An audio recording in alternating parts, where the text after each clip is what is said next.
السلام عليكم ورحمة الله وبركاته.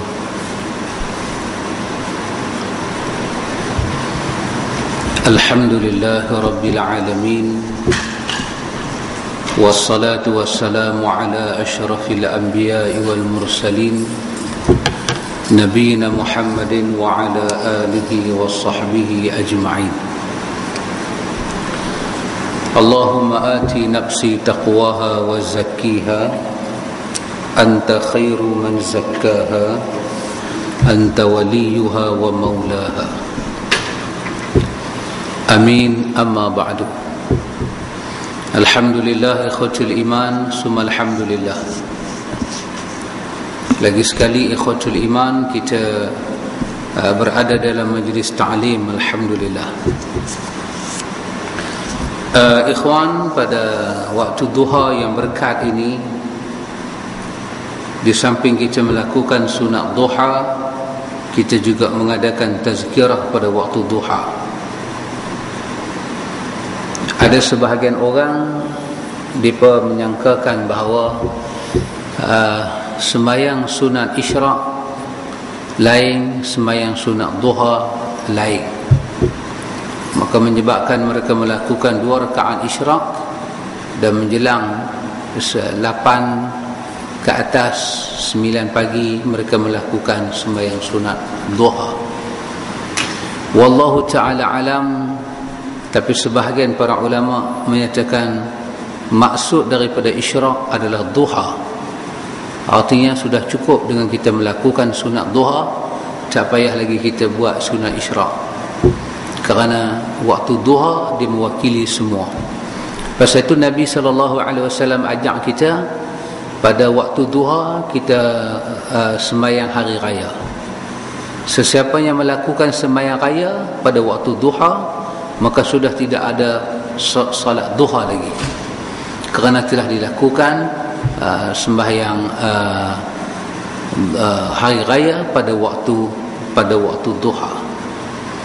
Jadi Nabi pernah menyebut Allahumma barik ummati, Allahumma barik li ummati fi bukuriha. Semoga Allah Ta'ala memberikan kepada umat aku keberkatan pada waktu duha. Dan kita melihat kepada hadis, ada riwayat daripada para sahabat, dia menyatakan, aku mendapat pesan daripada Nabi supaya berniaga pada waktu duha, menyebabkan bila masuk waktu tengah hari dia menghentikan semua perniagaan dia berniaga hanya pada waktu duha, dan dia menjadi di antara sahabat yang terkaya.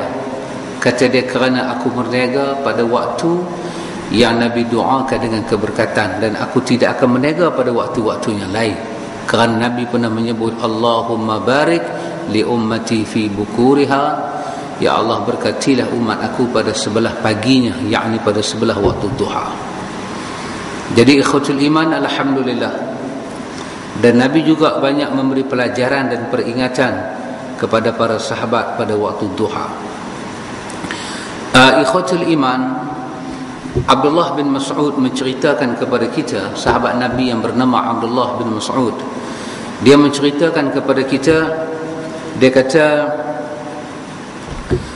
satu hari dia kata datanglah beberapa orang yang kita dipanggil dengan nama Habrun minal Yahud.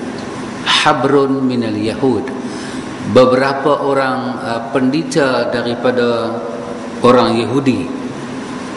Beberapa orang Habrun minal Yahud, beberapa pendeta daripada pendeta Yahudi datang bertemu dengan Nabi.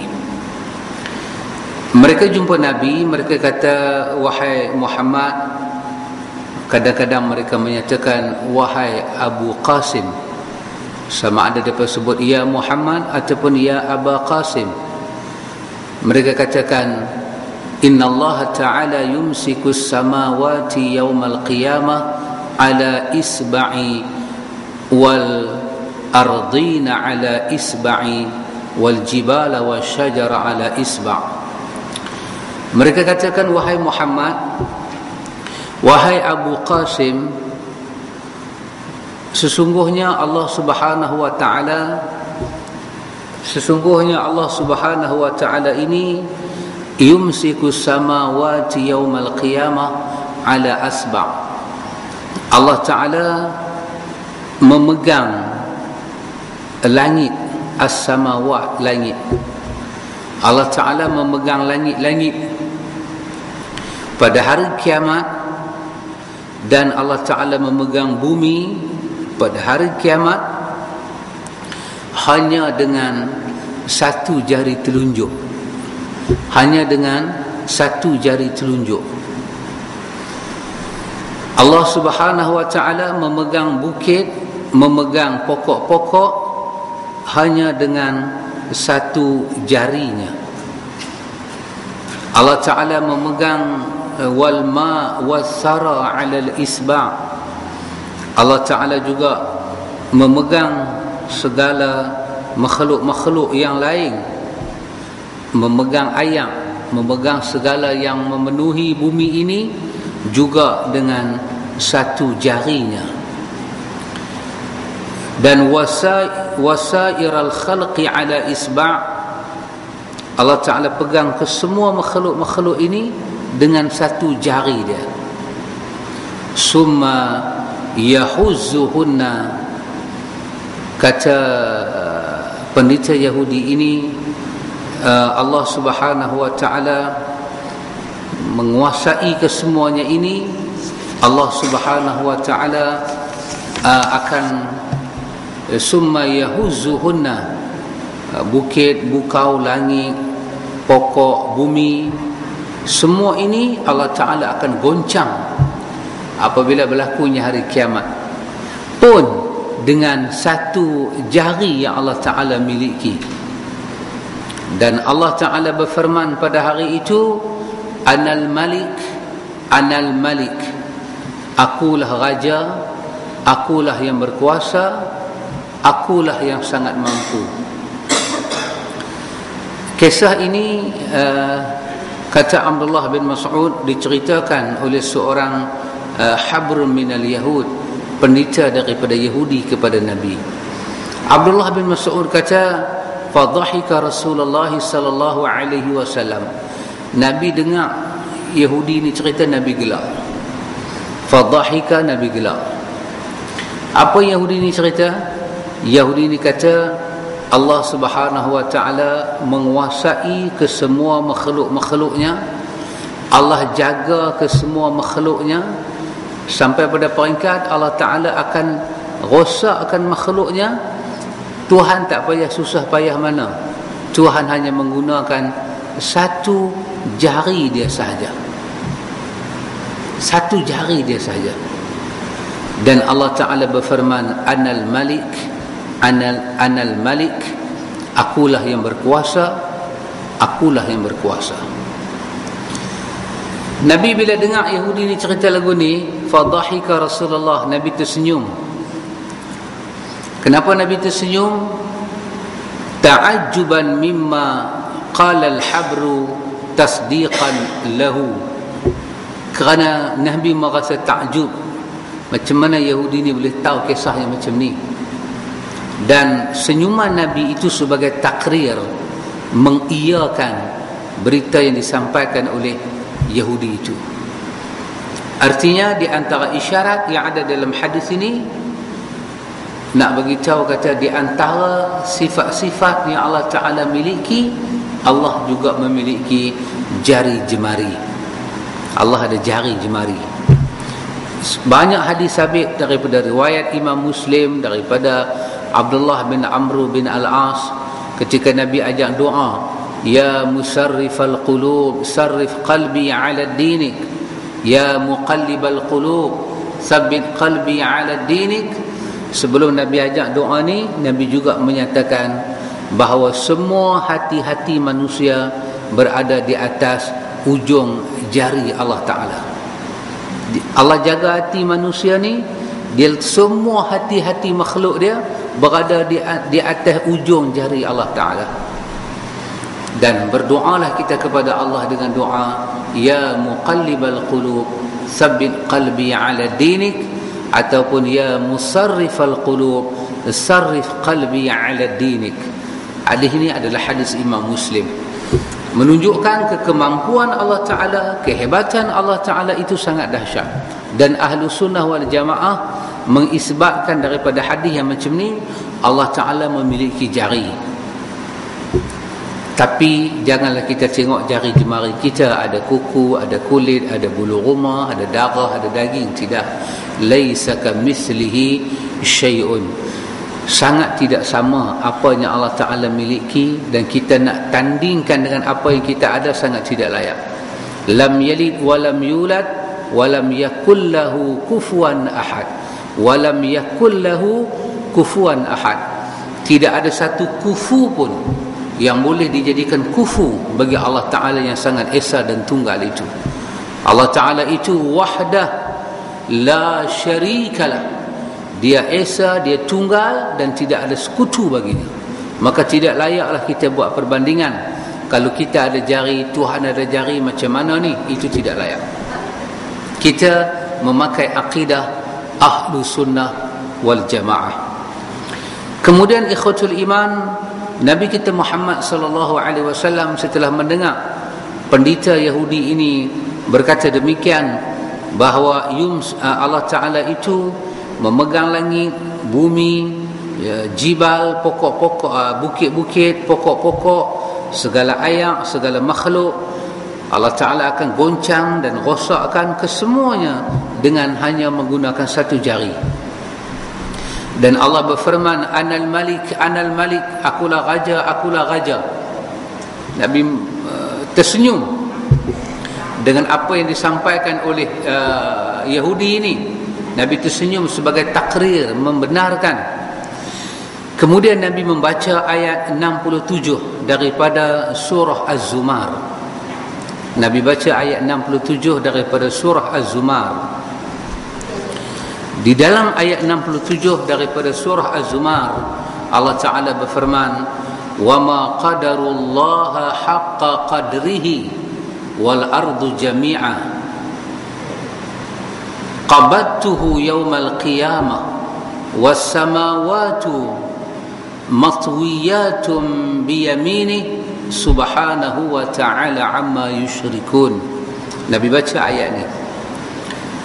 Allah Ta'ala berfirman dalam ayat itu, Nabi baca pada Yahudi ini, وَمَا قَدَرُ اللَّهَ حَقَّ قَدْرِهِ, dan tidaklah mereka mengagungkan Allah Ta'ala dengan sebenar-benar pengagungan. Ayat ini Nabi bacakan kepada Yahudi yang dia berkata Allah Ta'ala itu kuasa, kesemuanya berlaku hanya di ujung jari Tuhan. Ayat Quran Az-Zumar turun menyindir Yahudi ini. وَمَا قَدَرُ اللَّهَ قَدْرِهِ وَمَا قَدَرُ اللَّهَ حَقَّ قَدْرِهِ. Tidaklah mereka bercakap bahawa Allah itu esa, Allah itu hebat, Allah itu berkuasa. Tidaklah mereka bercakap itu dengan sebenar-benar percakapan. Tidak. Walaupun Yahudi kata demikian, tapi mereka tidak berkata itu dengan sebenar-benarnya. Wal arda jami'a, mereka tahu bumi kesemuanya itu di dalam genggaman Allah pada hari kiamat. Was samawatu, dan langit itu matwiyatun biyaminih, langit itu akan dilipat, akan digulung dengan tangan kanannya Allah Ta'ala miliki. Subhanah, maha suci Allah Ta'ala, maha tinggi Allah Ta'ala, amma yusyrikun, daripada apa yang mereka syirikkan. Daripada apa yang mereka syirikkan.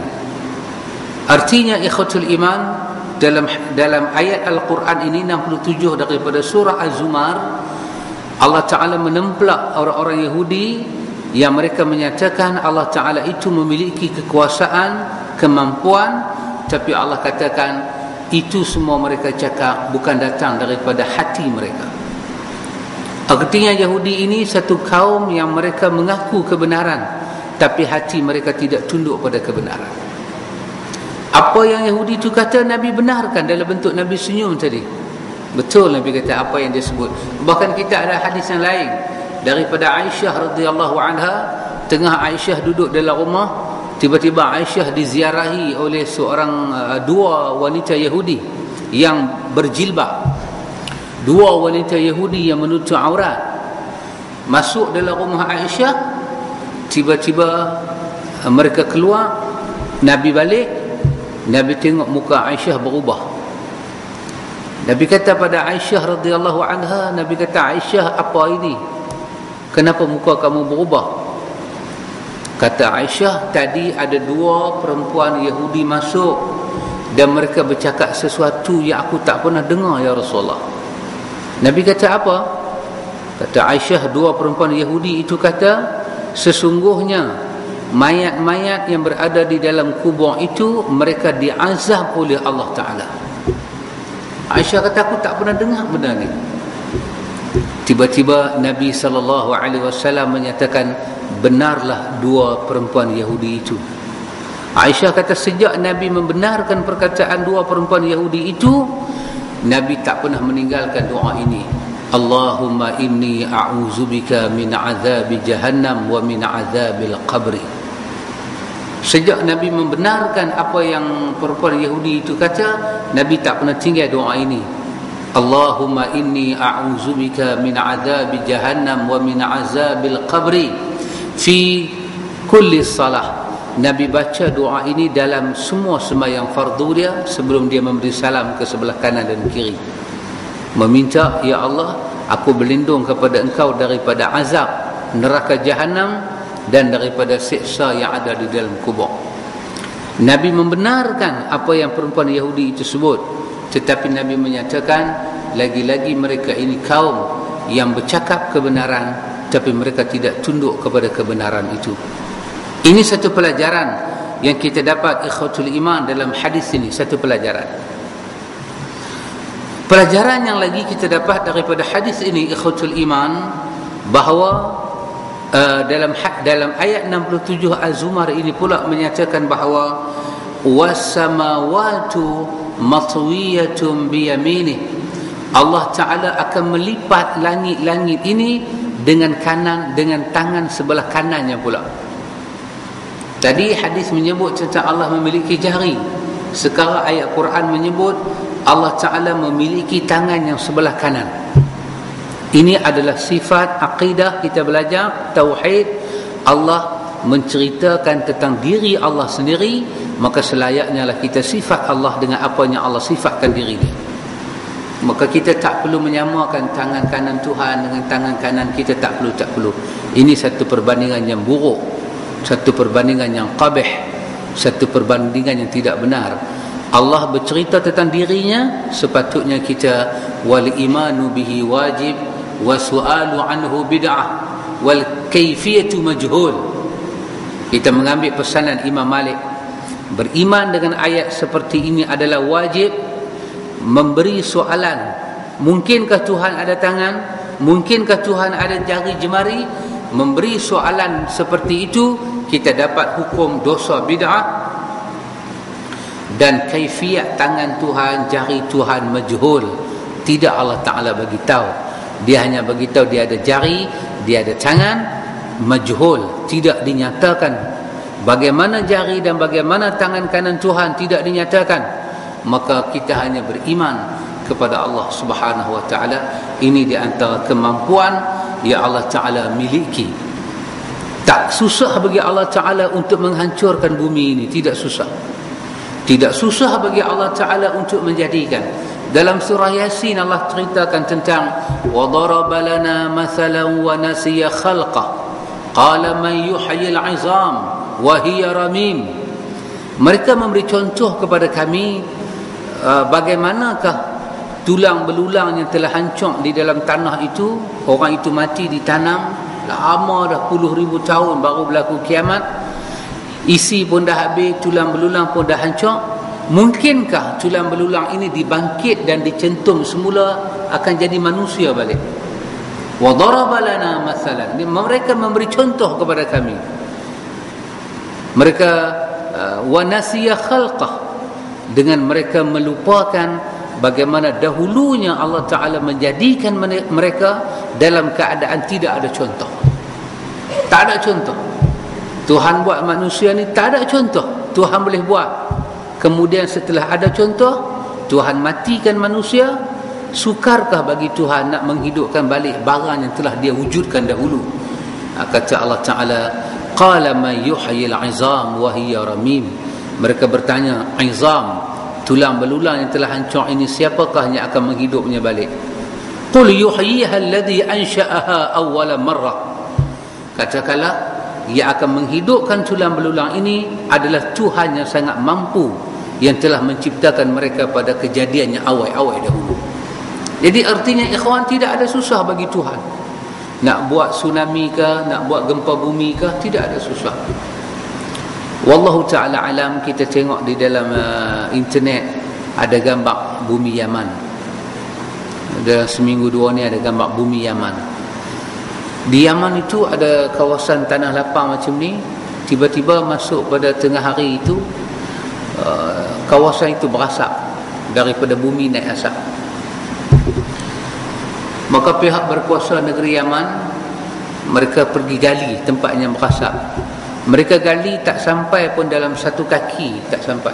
Satu hasta pun tak sampai. Tiba-tiba dia berlubang. Setelah berlubang, mereka dapat nampak di bawah itu ada seperti mana ledakan bara-bara api. Dia bukan kawasan gunung berapi, dia tanah Sahara ni, tanahnya lapang. Tapi setiap tanah itu dikorek satu kaki ke bawah, kesemuanya ada aliran-aliran api yang menyebabkan tanah itu menjadi arang. Dan gambar api itu diambil, bara api. Bara api yang menidih seperti mana gunung berapi, hidup, masih hidup, penuh sepanjang-panjang tu, sepanjang-panjang Sahara tu, tebuk saja kesemuanya berapi-berapi. Wallahu ta'ala alam. Allah sangat mampu dan tidak ada benda yang susah bagi Allah Ta'ala. Sangat mampu Allah Ta'ala dan tidak ada benda yang susah bagi Allah Ta'ala. Cumanya di dalam hadis yang kita baca tadi, Nabi kita Muhammad sallallahu alaihi wasallam kata kepada orang-orang Yahudi ini, masalahnya Nabi kata mereka ini adalah orang-orang Yahudi yang mereka tahu kebenaran tapi mereka tidak mengikut dan mereka tidak mengagungkan kebenaran itu sendiri. Di antara pelajaran kita daripada hadis ini, ikhwatul iman, sikap tidak mahu mengaku kebenaran itu satu sikap yang sangat dikeji. Sangat dikeji.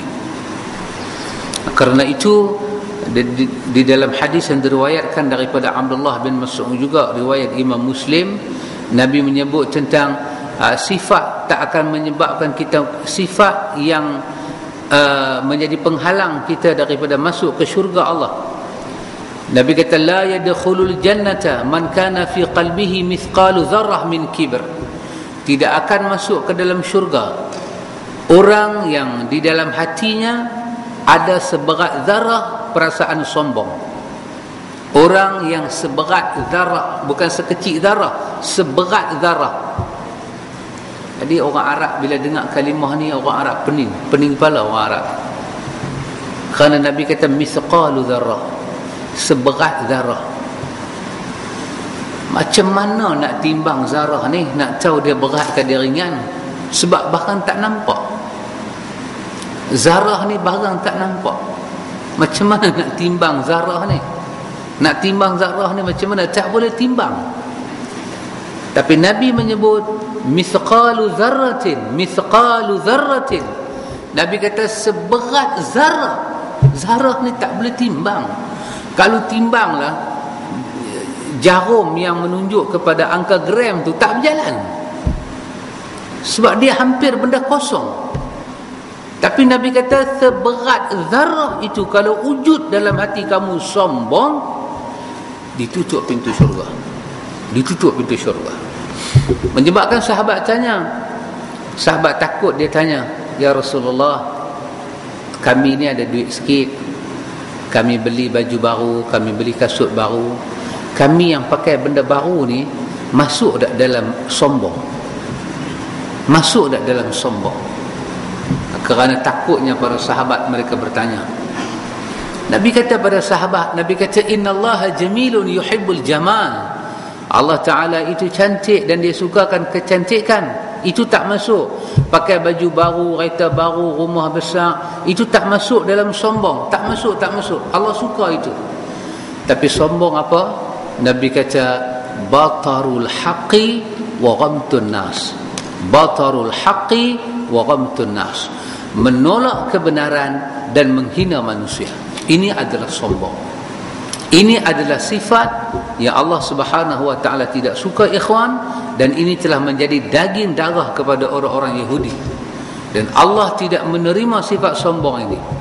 Mana-mana jenazah yang disimpan dia, dimandi dia, dikapan dia, dikebumikan dengan sifat sombong, dia kena takut. Dia kena takut. Karena Allah Ta'ala berfirman di dalam ayat dia, innal ladzina kazzabu biayatina wastakbaru anha la tufattahu lahum abwabus sama hatta yalijal jamalu fi sammil khiyat wa kadzalika najzi zalimin. Sesungguhnya bagi orang-orang yang mendustakan ayat-ayat Allah dan sombong dengan ayat Allah, pada hari dia mati tidak akan dibuka pintu langit. Tidak akan dibuka pintu langit hatta yalijal jamalu fi sammil khiyat, sehinggalah unta memasuki lubang jarum. Kalau unta boleh masuk dalam lubang jarum, tetap pintu syurga tidak akan dibuka kepada ruh orang yang mendustakan ayat Allah dan sombong. Kalau terjadi kepelikan dalam dunia, unta boleh masuk lubang jarum dan lepas, adakah itu menjadi satu tanda peristiwa yang besar menyebabkan Tuhan akan benarkan dia masuk, akan dibuka pintu syurga kepada orang yang sombong? Tetap Tuhan tidak akan buka. Unta boleh masuk dalam lubang jarum, dia tak akan dibuka pintu langit, walaupun pintu langit lebih besar daripada lubang jarum. Yang sempit, yang besar boleh masuk dalam lubang yang sempit, dia tetap tidak akan boleh naik sampai ke langit Tuhan. Tuhan tak akan benarkan kerana dia sombong. Maka di antara pelajaran hadis yang kita baca tadi, ikhwan, Nabi tidak benarkan kita sombong. Al-Hafiz Ibn Kathir menyatakan dalam tafsir dia, di antara sifat sombongnya ialah waqalu qulubuna ghulf, iaitu orang yang menyatakan hati kami sudah tertutup untuk menerima pelajaran dan peringatan. Waqalu qulubuna ghulf, orang yang berkata hati-hati kami ghulf, telah tertutup untuk mengambil pelajaran dan peringatan. Kami tak boleh ikut dah. Kami kira apa yang ada, apa yang kami belajar, yang tu saja kami ikut. Benda baru kami sama ikut. Ini di antara sifat sombong yang Al-Hafiz Ibn Kathir ketika menterjemahkan surah Al-Baqarah, dia kata ini di antara sifat Yahudi yang mereka menyatakan hati kami tertutup untuk mengikuti Al-Quran dan tertutup untuk mengikuti jejak langkah Muhammad. Kami sangat tertutup. Hati kami terbuka untuk Taurat sahaja. Ibn Kathir kata ini juga orang yang sombong ada dalam hati dia. Dia ini tidak akan masuk ke dalam syurga Allah. Kerana itu ikhwatul iman, sangat kita takut. Kerana itu kita duduk dalam majlis ta'lim supaya kita mendapat pelajaran, mendapat pendidikan. Antum tengok di dalam hadis yang diriwayatkan daripada Imam Muslim daripada Abu Hurairah, Nabi pernah menyebut tentang dua golongan manusia secara sahih, mereka tidak akan dapat bau syurga. Bukan kata masuk, bau syurga pun tak boleh. Ada dua golongan Nabi sebut. Nabi kata sinfani min ummati, Nabi kata ada dua golongan daripada umat aku. Sinfani min ummati, ada dua golongan daripada umat aku.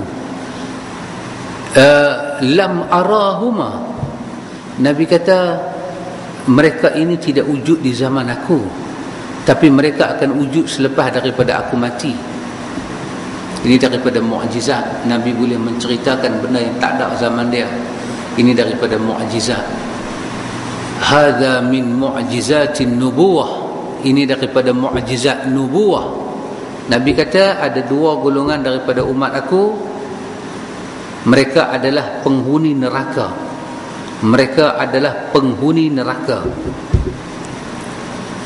Aku tak pernah tengok mereka ni. Mereka ni tak ada lagi zaman aku ada. Mereka akan hidup pada zaman yang akan datang. Mereka ni Nabi kata, kalau kita berada di hari akhirat, jarak kita dengan syurga ada 500 tahun. Tapi dalam jarak yang panjang macam tu, syurga ni dia punya wangi, dia punya harum, aroma dia dahsyat. Orang yang duduk pada jarak 500 tahun boleh bau dah dia punya wangi tu.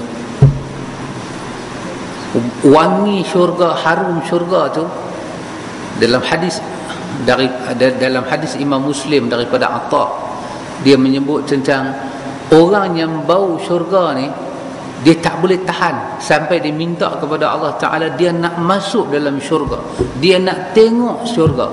Wahai jarak dia dengan syurga tu, dia ada 500 tahun. Begitu jauh jarak, tetapi wangi syurga ni sangat hebat, aroma dia tu sangat hebat, semua orang boleh bau. Tetapi ada dua golongan ini Nabi kata di ahli neraka, bukan kata tengok syurga, bau syurga pun dia tak dapat. Wah, satu azab. Mereka ini ahli neraka, confirm. Kalau mati tak bertobat, mereka ini ahli neraka. Tapi Nabi kata, aku tak pernah tengok mereka ni. Maka Nabi menyatakan, siapa mereka itu? Yang pertama Nabi katakan, qaumun ma'ahum, satu kaum, satu bangsa daripada umat Nabi, yang mereka ini di tangan mereka itu ada cemeti-cemeti. Qaumum ma'ahum siyatun ka'aznil baqar yadribuna bihan nas. Satu kaum yang di tangan mereka ini ada seperti cemeti, ada seperti ekor lembu. Ekor lembu diambil, dikeringkan. Bila kering dia jadi kerah, maka diguna untuk pukul orang. Mungkin mereka memukul hamba abdi zaman dulu, tak buat kerja, dia pukul sampai pecah-pecah belakang. Maka Nabi kata mereka ada seperti ka'aznibatil, mereka ini ada di belakang mereka ini seperti ekor-ekor bakar, ekor-ekor lembu yang mereka guna untuk menyakiti manusia. Ini kaum yang aku tak pernah tengok. Apa sahaja yang sampai di tangan dia, yang boleh diasah menjadi tajam, yang dia nampak benda ini boleh dijadikan senjata, apa sahaja dia akan jadikan senjata untuk menundukkan orang lain. Mereka ni Nabi kata, seingat aku zaman aku tak ada, tapi pada zaman akan datang ada. Hidup dia hanya nak mempertahankan hajat dan kemahuan dia. Dia akan mengambil jalan memukul orang, memaksa orang, membunuh orang. Sehingga Imam Nawawi ketika menterjemahkan hadis ini, Nawawi menyatakan mereka ini ada seperti pesuruh-pesuruh yang sifatnya seperti anjing. Disuruh pergi, dia pergi. Disuruh berhenti, dia berhenti. Ghilmani syurtah. Apa kita nak kata? Syurtah kalau bahasa Arab lah, bahasa Arab sekarang ni, orang Arab kalau dia kata syurtah, maksud dia polis. Tapi di Arab kan, bila kita kata syurtah, dia maksudkan polis. Kita ini syurtah ini polis lah. Nawawi telah menggunakan kalimah itu, syurtah. Mungkin maksud Nawawi bukan polis kot, tapi mereka ni ada geng mereka ni. Kalau nak buat orang, inilah orang dia akan suruh buat orang. Nabi kata apa?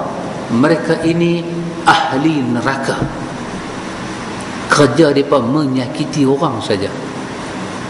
Maka aku tak tahulah, Nabi kata, kalau mereka mati tak bertaubat, mereka masuk dalam neraka. Confirm masuk neraka. Bau syurga pun tak boleh. Bau syurga pun tak boleh. Subhanallah. Betul lah, dalam Al-Quran Allah katakan kepada kita, wala tarkanu ila alladhina zalamu fatamassakumun nar. Jangan kamu cenderung kepada kezaliman, nanti kulit kamu akan disentuh oleh api neraka. Dalam banyak-banyak buku tafsir, kitab-kitab tafsir, bila sampai ayat ini, ayat 113 surah Hud ini, bila sampai ayat ini, para ulama tafsir suka bawa satu contoh, satu kisah, iaitu kisah tentang seorang tukang jahit baju. Satu pagi itu ada satu orang mai kepada dia. Kisah ini ada dalam semua buku-buku tafsir ketika menafsirkan ayat ini, wala tarkanu ila alladhina zalamu fatamassakumun nar, akan ada kisah ini. Seolah-olahnya kisah ini macam hampir masyhur, tapi saya menyatakan laukana sahihan, kalaulah kisah ini sahih, kita mengambil pelajaran. Satu pagi ada orang datang ke rumah tailor baju ni, beri pada dia selai jubah, kata pada dia tolong jahit. Jadi tailor ni dia buka, dia tengok di ujung kaki tu jubah tu memang ada koyak, maka dia pun nak jahit. Dalam proses dia duk jahit itu, dia sembang lah. Dia kata, jubah ni awak punya ke? Dia tu kata, tak, jubah ni bos saya yang punya. Oh, bos awak, macam mana boleh koyak ni? Saja duk sembang. Kata, bos saya ni naik kuda. Jadi mungkin dia buka kaki dia itu begitu besar, dia kangkang tu begitu luas, nak naik, nak lompat atas kuda, jadi baju dia terkoyak. Jadi dia minta saya jahitkan. Kalau saya tak jahitkan, dia marah saya. Oh, dia tu kata tak apa. Dia tu pun duk masukkan benang dalam lubang jarum, nak jahit lah. Maka dia pun tertanya. Dia kata, bos awak ni nama siapa? Dia ni jawab, dia kata, bos saya ni nama dia Hajjaj bin Yusuf Al-Thaqafi. Oh, siapa tak kenal nama besar ni, panglima perang terkenal.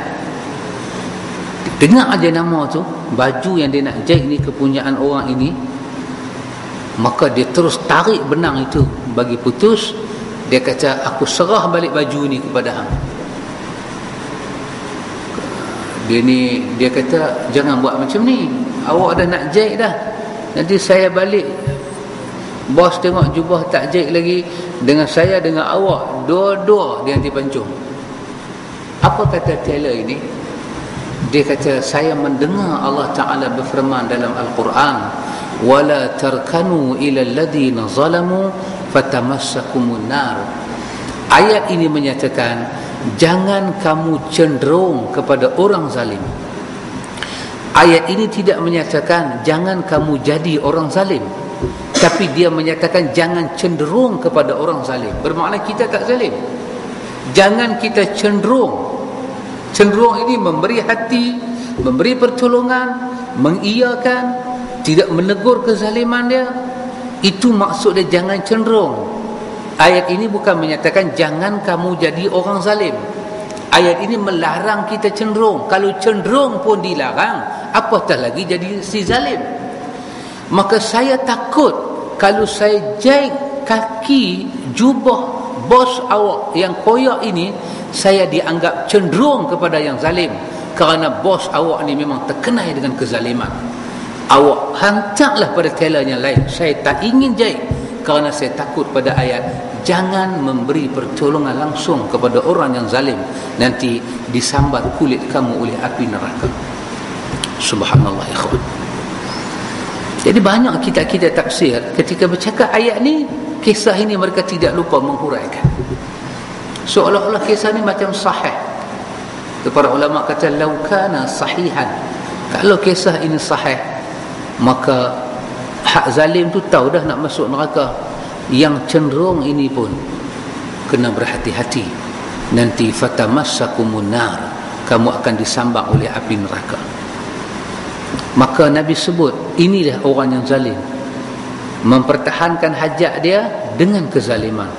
dengan pembunuhan, dengan memukul orang, dengan mengarahkan orang, dengan melakukan tindakan-tindakan yang luar daripada batas kemanusiaan, asalkan hajat dia tercapai. Nabi kata, daripada umat aku, inilah golongan pertama masuk neraka. Aku tak pernah tengok bau syurga pun tak ada, mereka kekal dalam neraka. Ini yang pertama, ikhwan. Kita kena mohon perlindungan kepada Allah daripada kita terjadi orang-orang yang zalim. Pasal itu Asiyah dalam Quran, dalam surah Tahrim ayatnya akhir, Allah menyimpan doa wanita yang hebat ini, Asiyah binti Muzahim. Dia menyatakan, wa najini minal fir'aun. Dia minta supaya dia diselamatkan daripada Fir'aun yang zalim. Selamatkan aku daripada Fir'aun yang zalim. Maka Allah pun memakbulkan doa Asiyah. Allah makbulkan doa Asiyah. Sedangkan Asiyah ni kita tahu imra'ah Fir'aun, dia adalah isteri kepada Fir'aun. Imam Al-Qurtubi menyatakan dalam tafsir Al-Qurtubi ketika mensyarahkan ayatnya akhir daripada surah Tahrim ini, salah satu penjagaan yang Allah beri kepada Asiyahnya ialah selama dia duduk dengan Fir'aun, Allah tidak mengizinkan Fir'aun sentuh Asiyah sebagaimana suami menyentuh isteri. Allah tak benarkan. Peluang itu Allah tak bagi pada Fir'aun. Allah selamatkan Asiyah daripada mengandung benih-benih Fir'aun. Allah selamatkan dia. Selama dia beriman dengan Nabi Allah Musa, Fir'aun tidak mendekati dia. Fir'aun dera dia, Fir'aun siksa dia. Kemuncak penyiksaan itulah Asiyah mengadu kepada Allah Ta'ala supaya Allah selamatkan dia daripada kezaliman Fir'aun. Dan dia meminta kepada Allah satu rumah di sisi Allah dalam syurga. Dia minta kepada Allah satu rumah, baitun dalam bahasa Arab ini rumah, tapi rumah yang kecil. Kalau kusur, dia buat rumah yang besar. Banglo, mahligai panggil kusur. Tapi kalau baitun, dia satu rumah yang kecil. Allah rakamkan permintaan Asiyah dalam Quran. Dia minta kepada Allah, berilah kepada aku satu rumah yang kecil, aindak, di sisi engkau, fil jannah, dalam syurga. Dan selamatkanlah aku daripada Fir'aun. Masa tu ulama tafsir kata apa? Fir'aun letak Asiyah di tengah-tengah, dia bakar keliling. Dia bakar. Imam Qurtubi kata dia bakar. Bila dia bakar, api marak menyala. Dia nampak, Fir'aun nampak Asiyah ni dalam tu. Asiyah duk senyum. Asiyah senyum. Fir'aun kata kepada malaih ni, pembesar-pembesar dia, Fir'aun kata, tengok perempuan gila tu, kita nak bunuh dia, kita nak bakar, dia senyum. Inilah perempuan yang gila. Imam Qurtubi kata tak, bukan dia senyum kerana dia gila, tetapi dia telah melihat rumah yang dia minta dalam syurga, Allah Ta'ala dah tunjuk di hadapan mata dia. Dia senyum dan dia mati dalam kebakaran itu, dan dia sampailah ke syurga Allah. Kemudian Imam Qurtubi membawa dalam ayat yang sama riwayat Khadijah binti Khuwailid nak mati. Maka datang malaikat ziarah Khadijah binti Khuwailid, ziarah. Nabi kata, wahai Khadijah, Jibril alaihi salam minta aku bacakan kepada engkau assalamu alaik, assalamu alaik. Jibril suruh aku kirim salam pada itu. Tengok Khadijah ni sampai malaikat kirim salam kat dia, punya mulia dia. Masa itulah Nabi menyebut, Nabi kata, wahai Khadijah, aku minta pertolongan kepada kamu. Masa tu Khadijah dah sakit nak wafat dah.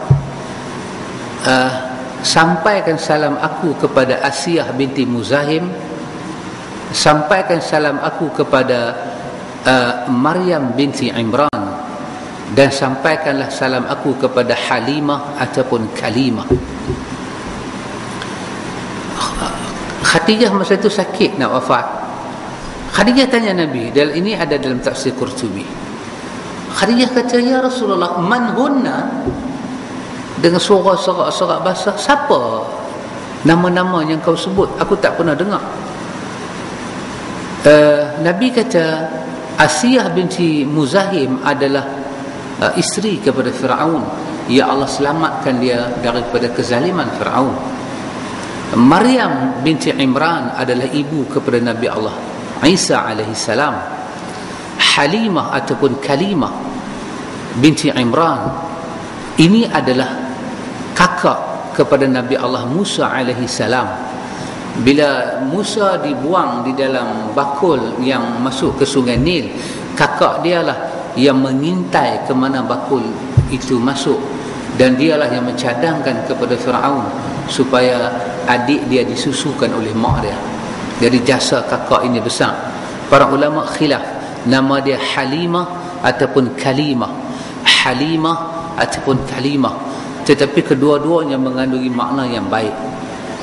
Halimah ataupun Kalimah, kedua-dua nama yang baik. Jadi Khadijah tanya, ya Rasulullah, di mana aku nak jumpa mereka ni sampai kau minta aku bagi salam kat mereka? Sampaikan salam. Nabi kata pada Khadijah binti Khuwailid, sesungguhnya mereka sedang berada dalam syurga dan menanti kedatangan kamu. Sampaikanlah salam aku kepada mereka. Jadi orang yang dizalimi ini ada tempat yang besar dalam syurga. Tetapi orang yang melakukan kezaliman seperti Nabi sebut dalam hadis tadi, dia tidak akan masuk ke dalam syurga Allah. Bahkan Nabi kata mereka adalah ahli neraka, dan cenderung kepada mereka sangat-sangat agama minta kita jangan melakukan kecenderungan itu.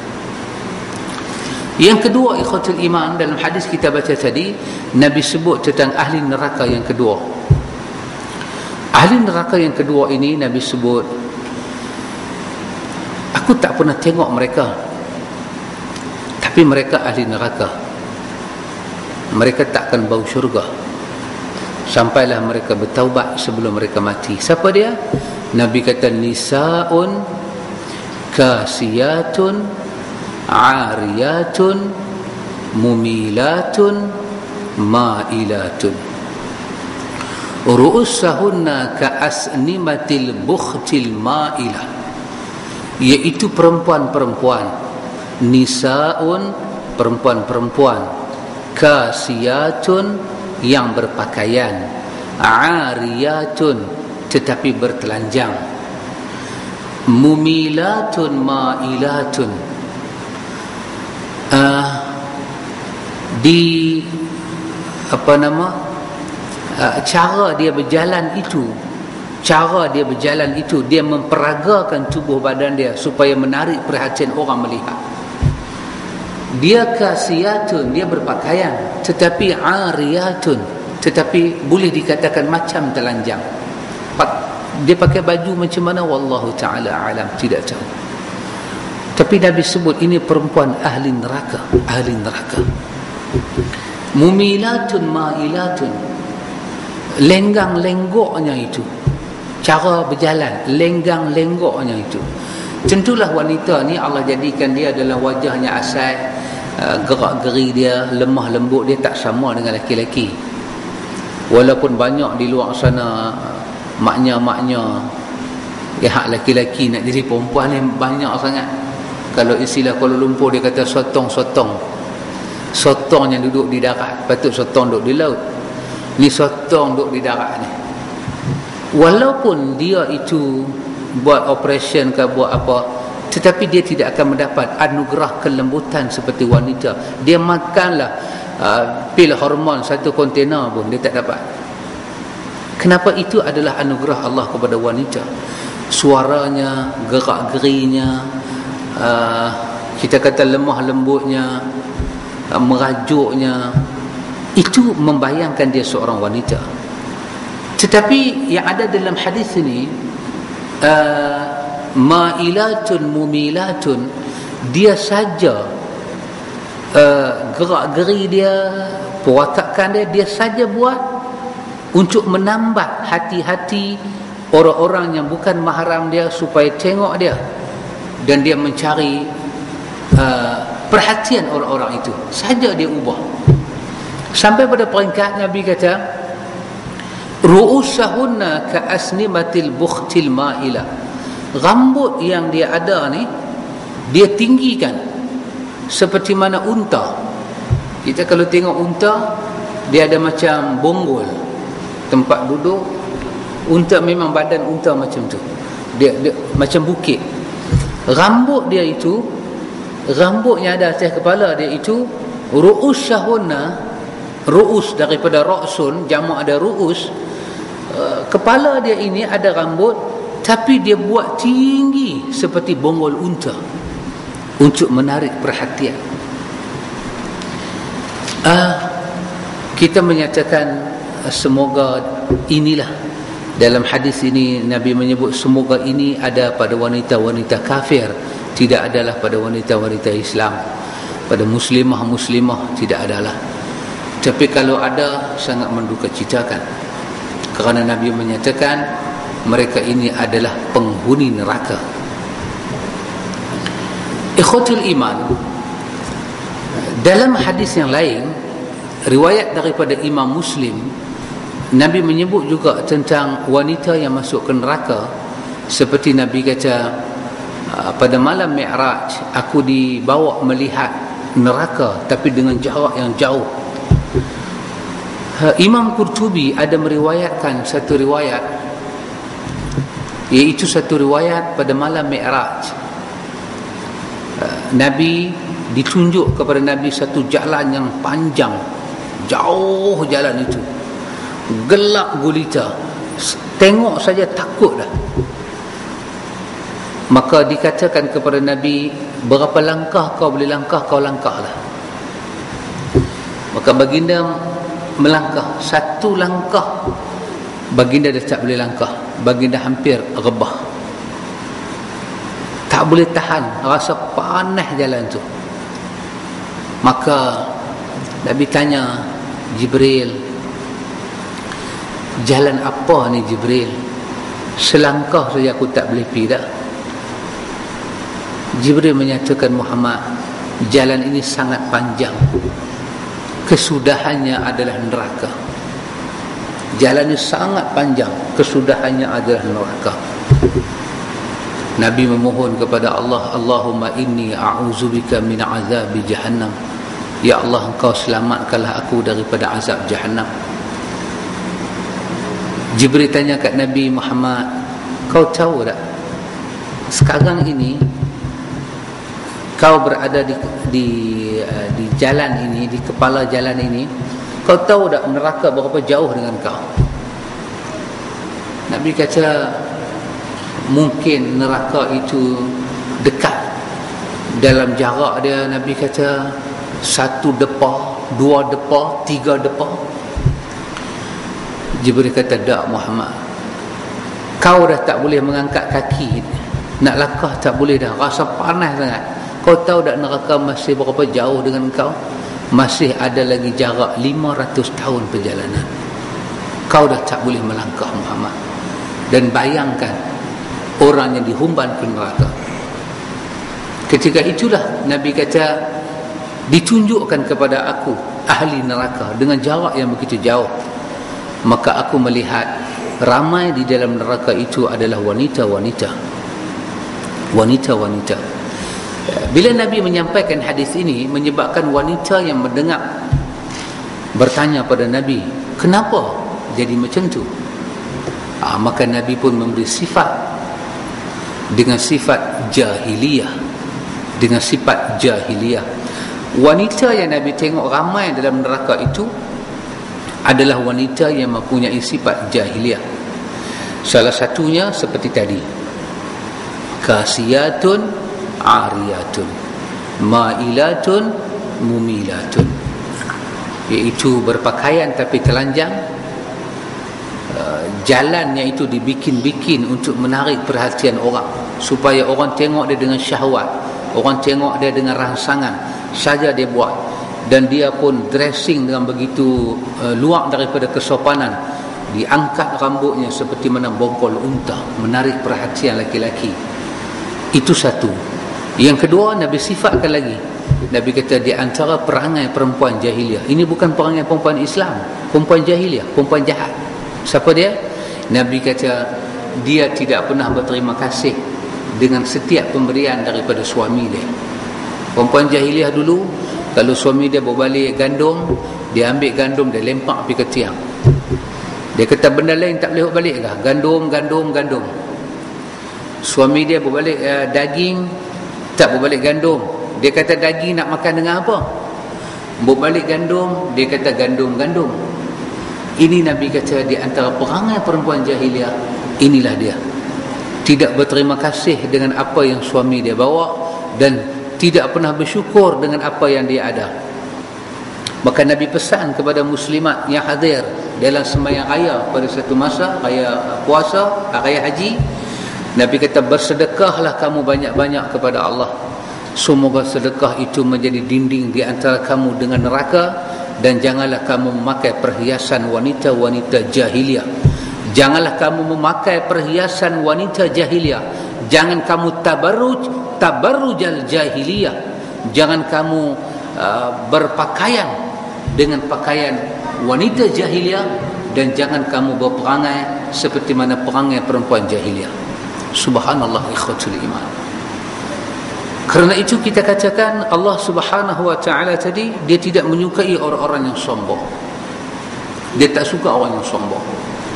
Maka wanita-wanita itu diminta menutup aurat supaya mereka keluar daripada pakaian-pakaian wanita yang jahiliah. Suka ustaz katakan ikhwan, sejak akhir ini, nah, zaman kita ni zaman yang susah sikit lah. Zaman kita ni zaman yang moden, fashion ni duduk nombor satu di keutamaan. Kita pergi ke kedai-kedai, kita tengok tudung-tudung yang keluar lah ni, gamaknya kawan yang design tudung tu, dia tak mengeju gamak kot. Kerja dia money maker, buat duit. Dia hanya tahu perniagaan. Kadang-kadang kita beli tudung bagi anak-anak kita pakai. Antum tengok dalam surah Al-Ahzab, dalam surah An-Nur, Allah Ta'ala cerita bagaimana keadaan tudung dipakai. Syekh Nasaruddin Albani telah menulis satu buku yang menarik, iaitu Jilbab Mar'atul Muslimah. Sangat baik buku ini. Apa dia? Jilbab Mar'atul Muslimah, pakaian untuk wanita yang Islam, busana muslimah. Sangat baik. Syekh Albani menyatakan, yang pertama, wanita ketika dia berpakaian, yang ini termasuk juga laki-laki, ketika berpakaian tidak boleh pakai yang nipih untuk tutup badan, tak boleh yang nipih. Pakaian nipih tidak masuk dalam menutup aurat, kecuali duduk dengan suami, duduk dengan mahram-mahram. Dengan suami, isteri itu memang tak dibincangkan aurat. Tapi Syekh Albani menyatakan bila kita keluar daripada rumah, kita mula bermujtama', bermasyarakat, maka yang nipih itu tak masuk dalam menutup aurat. Yang kedua, Syekh Albani menyatakan yang ketat. Walaupun dia tebal, tapi dia ketat. Dia pakai masuk ke pinggang, ketat. Dia melekat dengan paha. Syekh Albani kata pakaian seperti ini baik laki-laki tidak layak untuk dibawa untuk sembahyang, tidak layak. Walaupun dia laki-laki, kalau dia pakai seluar yang ketat, Syekh Albani suruh dia pakai jubah ke atas. Pakai jubah ke atas baru sembahyang, ataupun ambil kain pakai ke atas. Kerana yang ketat walaupun dia tebal, Syekh Albani tidak memasukkan dia dalam menutup aurat. Lebih-lebih lagi wanita, kalau duduk di rumah itu tak lain bab lah, sebab itu ada mahram, ada suami dia, itu lain bab. Tapi kalau dia nak keluar, dia mesti melihat ini semua sebagai batas menutup aurat. Yang ketiga, Syekh Nasaruddin Albani memberi pandangan, wanita dia kalau pakai tudung, dia kena pastikan tudung dia itu, dia pakai tudung, akhir daripada tudung dia itu mesti berada di bawah dada dia, mesti berada di bawah dada, tak boleh di atas. Sebahagian daripada tudung-tudung yang ada di kedai ni, dia betul-betul duduk atas bau, pakai betul-betul duduk atas bau. Kemudian depan dia turun sikit, belakang dia turun sikit, kiri kanan memang terangkat. Ini ikhwatul iman, susah cakap lah. Sebab kita kata tak menepati lah. Dia sensitif. Dia kata lagu tu telanjang senang. Begitu bahasa dia pakai. Yalah, tudung macam tu sesuai jadi anak tudung boleh lah. Dengan kita pakai selendang ke atas, pastikan yang bahagian yang bawah itu mesti di atas dada. Tutup, dia menutupi dada. Sekurang-kurang ke situ, kata Syekh Albani. Dia menutup. Dia tak boleh anak tudung tu berada di atas. Tak boleh. Tergantung di atas sini, tak boleh. Walaupun memang rambut dia tak nampak, leher-leher dia semua tak nampak, tetapi Quran sebut di atas dada ini. Dada dia dan tudung itu mesti menutup dada dia. Dan kaki tudung itu mesti berada di bawah. Sekurang-kurangnya setakat ini labuh tudung dia sekurang-kurang. Dan kalau dia boleh labuh lagi, itu menunjukkan kesalehan dia dan kewarakan dia. Dia mendapat pahala kerana dia memelihara diri dia daripada batasan-batasan yang salah. Tapi inilah yang kita kena pastikan, ikhwatul iman. Anak kita di sekolah tingkatan 1, tingkatan 2, mereka bertudung, kita kena pastikan. Kita bukan beli di atas nama jual di kedai je, bahkan kita kena perhati sikit, tengok baju apa dia pakai.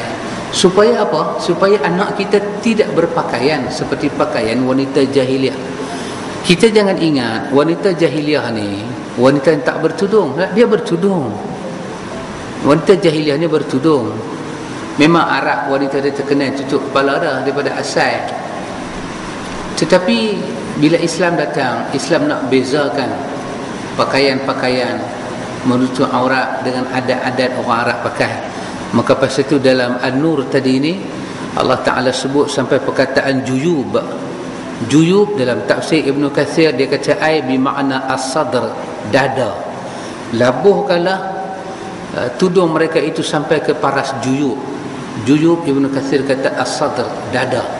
Maka labuhkanlah tudung itu sampai ke dada supaya wujud perbezaan wanita muslimah wanita Islam dengan tabarut jahiliyah, wanita-wanita jahiliyah. Lepas itu fashion memang fashion lah, tetapi itu bukan keutamaan. Bukan keutamaan. Menutup aurat itu perkara kewajiban, perkara yang mesti. Tak boleh. Itu wanita dia pakai t-shirt, dia pakai jean, dia pakai tudung, lepas tu dia keluar rumah. Macam mana kita nak hukum dia?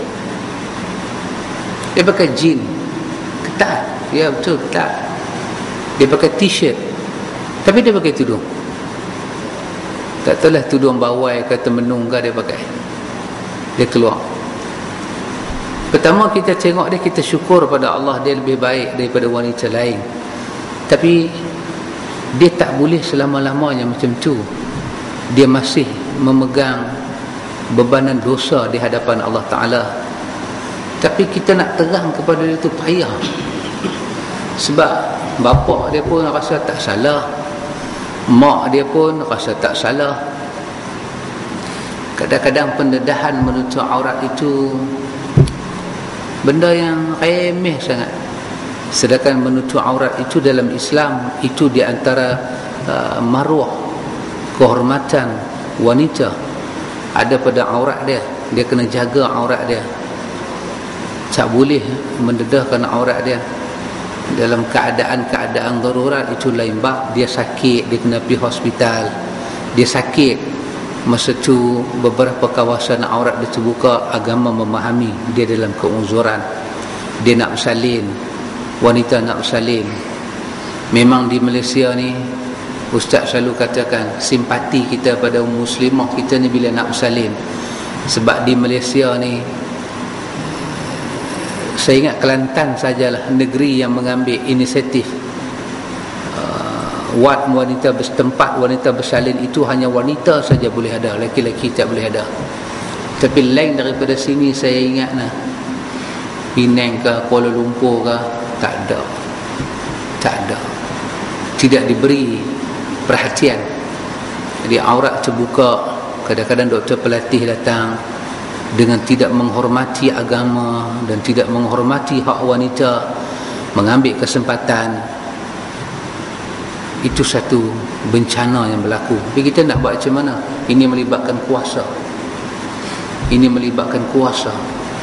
Para mufti tidak melihat benda ni sebagai benda serius. Wanita masuk wad bersalin dan aurat mereka terbuka beberapa jam begitu terbuka. Ulama-ulama kita kata darurat, sedangkan kita tengok di Saudi tidak ada istilah darurat. Dijaga wanita dengan sebaik-baiknya, dijaga. Kita boleh jaga, tapi kita tak mau jaga pasal kita tak rasa aurat itu besar. Jadi kita bersimpati dengan wanita sebab kita tak ada undang-undang yang memelihara aurat. Tapi kita kesian tengok orang pakai tudung ni, kita kesian. Tapi takat kesian lah, nak pergi lebih tak boleh dah, nak tegur dia pun kita takut.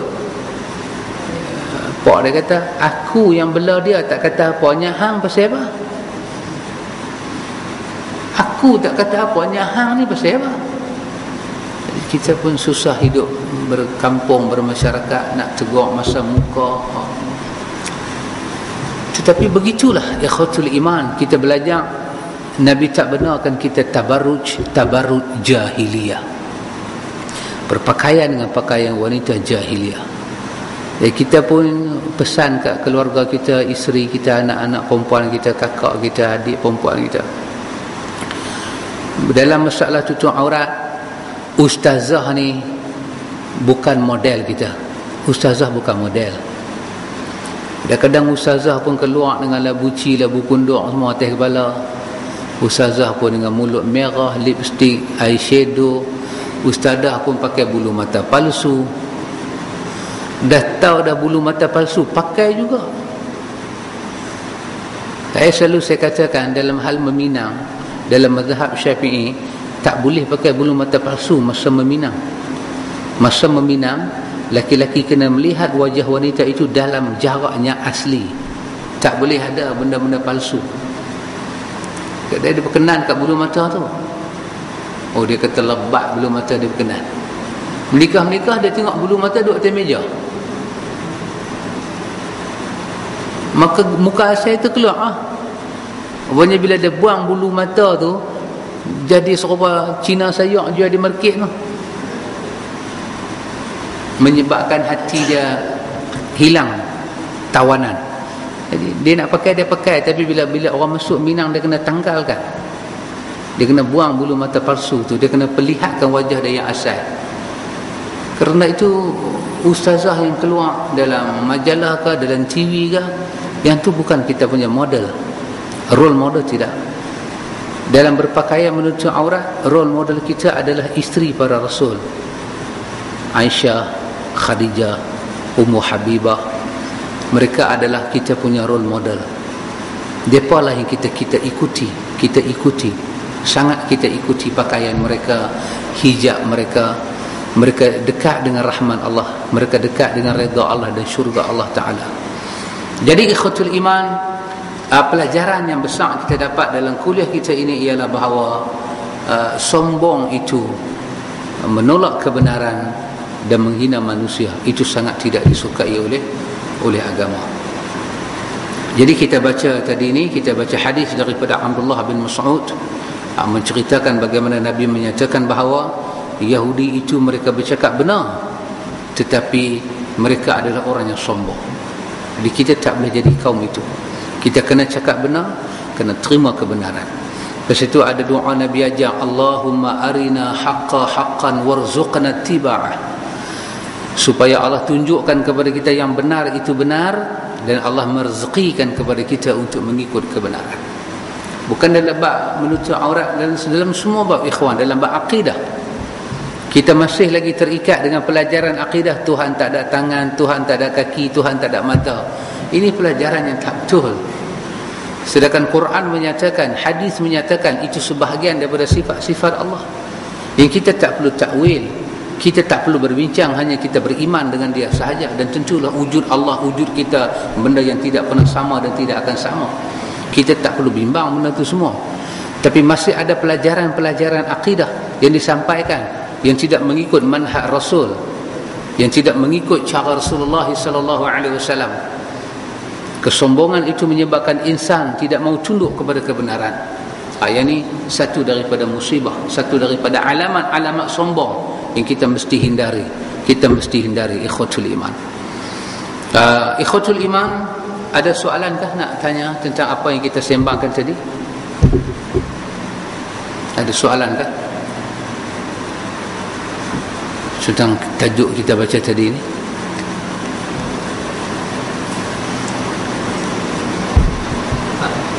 Ya, Pakcik.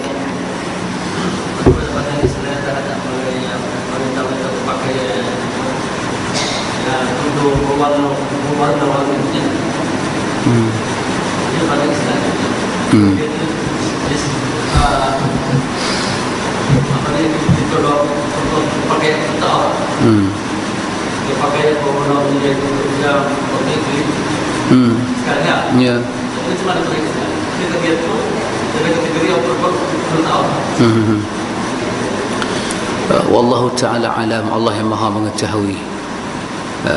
Abang kita tanya masalah wanita yang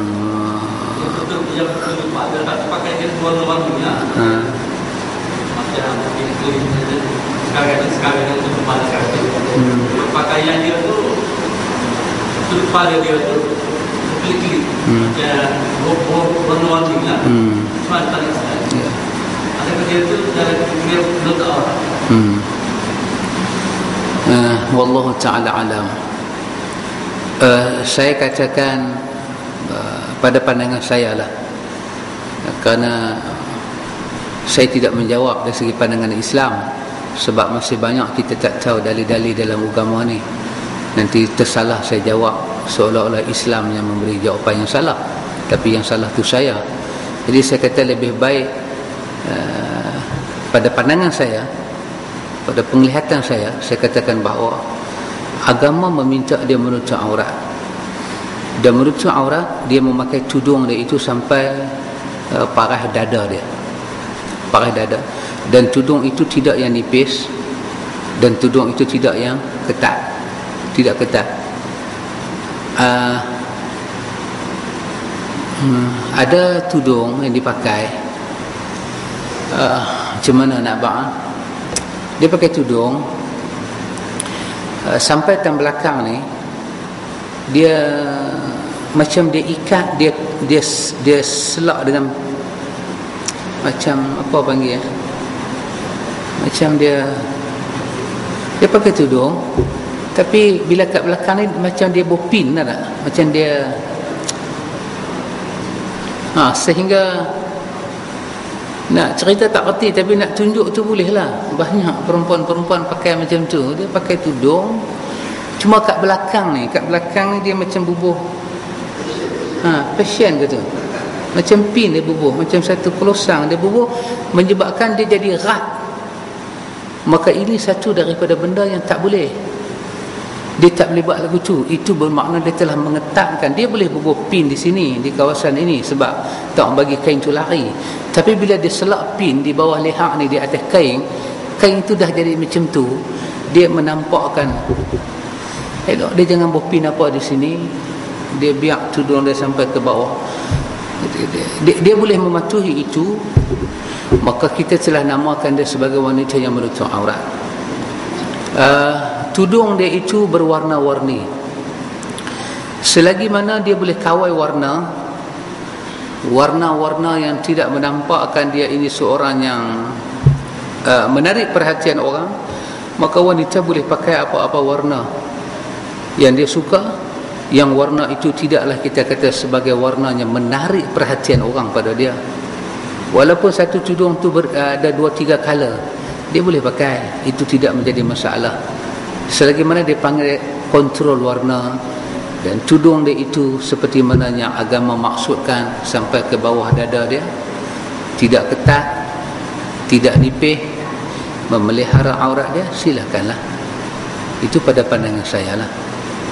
Wallahu ta'ala alam. Warna merah kalau dia nak pakai, dia pakailah, itu hak dia. Itu hal hati dia lah.